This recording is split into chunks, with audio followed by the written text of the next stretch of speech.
қазақ.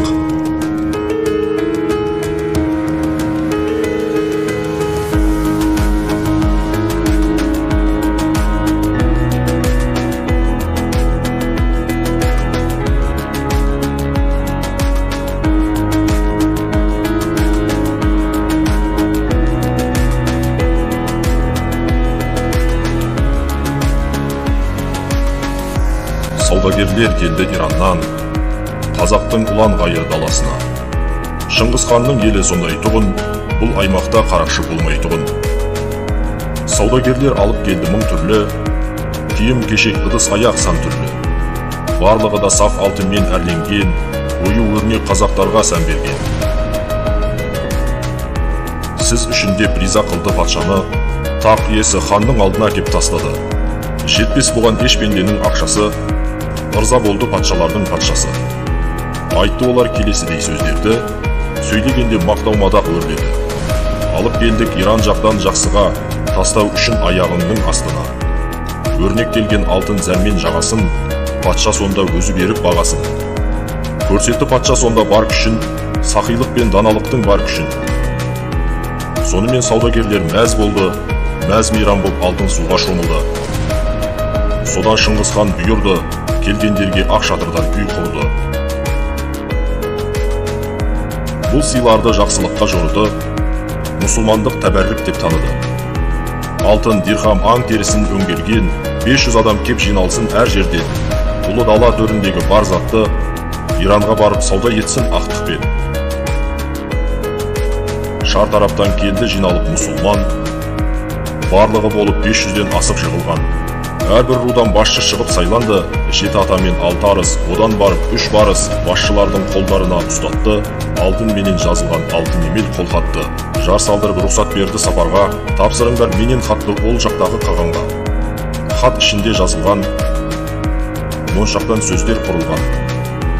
Шың биектің шыңындай, Шыңғыс хан деді шынардай. Ей бауырым Хорезмдік Мұхаммед, саудагерлер сенен келді қиямет. Керекті деп тіршілікке өзекті, сатып алдық барлық заттарын қажетті. Енді бізден кетті саудагер, сен тарапқа желмен жүйрік құлагер. Алғандарын көтергенше көтерсін, сендер жақтан бізде жоқты әкелсін.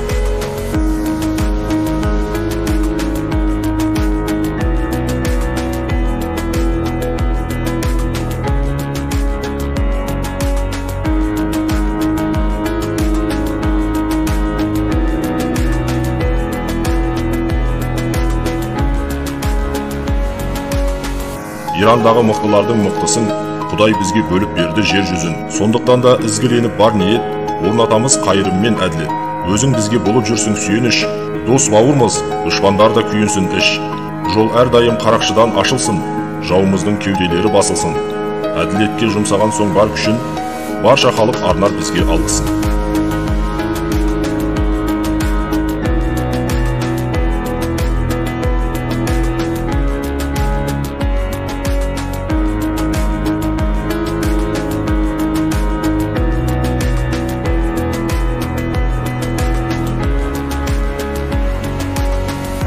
Ол дәуірде көне қала отырарды, басып алған еді парсылардың әскері. Қазақ емес тегі біреу шошаңдап, отырарда саудагерді тұтқындап. Отырарда басшы еді сылқиған, парсылардың құлы еді тылқиған. Хат жазып ат шаптырды Ираққа, Хорезмдік Сұлтан Мұхаммед шыраққа. Дұшпан өзі келіп түсті тұзаққа, қаны малы харам екен бұл жаққа. Шыңғыс ханнан 500 мұсылман саудагер, келіп жетті желден жүйрік құлагер. Сұлтан хатты оқыды, шарап ішіп тоқыды. Сұлтан мұны алды назарға, рұқсат берді тонауға. Адам бағы күйреуге егер бұрылса, болмас іске ұрынады зұлымша. Шыңғыс ханның саудагерін өлтіріп, мал дүниесін тәркіледі өшігіп. Шаш талы үшін кінәсізден бас кетті, мың-мыңдаған қолбасшылар жас кетті. Тиын үшін бар қазына тоналды, алтын күміс қырмандай боп төгілді. Арзымаған осы бір іске қол ұрып, кетті сұлтан қош айтысып өз елінен бұрылып.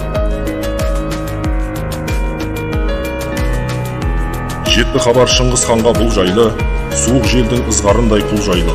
Ашу оты жалындады лапылдап, өртенердей кім келсе де жақындап.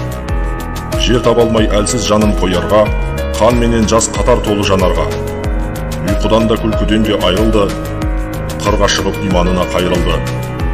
Ей данагөй жаратушым жарылқа, күнәсізге рахмет сал ынта. Залым кісі жазықсызды мерт етті, жазасын бер бола көрме нем кетті. Бір Алланың дәргейінен ол үмітсіз қайтпады, оның зарын ғайыптың үні қолдады. Әмірлерге хабарлап мақтаныш пен бұйрық берді, ұлы Құдай жүректі шаттандырып сыйлық берді. Жорық жасауға хабар берді сұлтанға, сен лайық іс істедің дұшпанға. Ендігі ісім болғалы тұр сенімен, соғысуға қам жасай бер менімен. Жазықсыздың құны тегін кетпейді, ал әзірлен әскер саған бетпейді. Міне осылай соғыс оты лаулады, парсылардың патшасы оны бастады. Бұл соғыста бақыт Шыңғыс ханға бұрылды, талай түркі жері парсылардан азат болып қайта елге бет бұрды. Ал тарихқа жанашыр бол ағайын, ашық болсын жарқыраған көк аспанның әрдайым.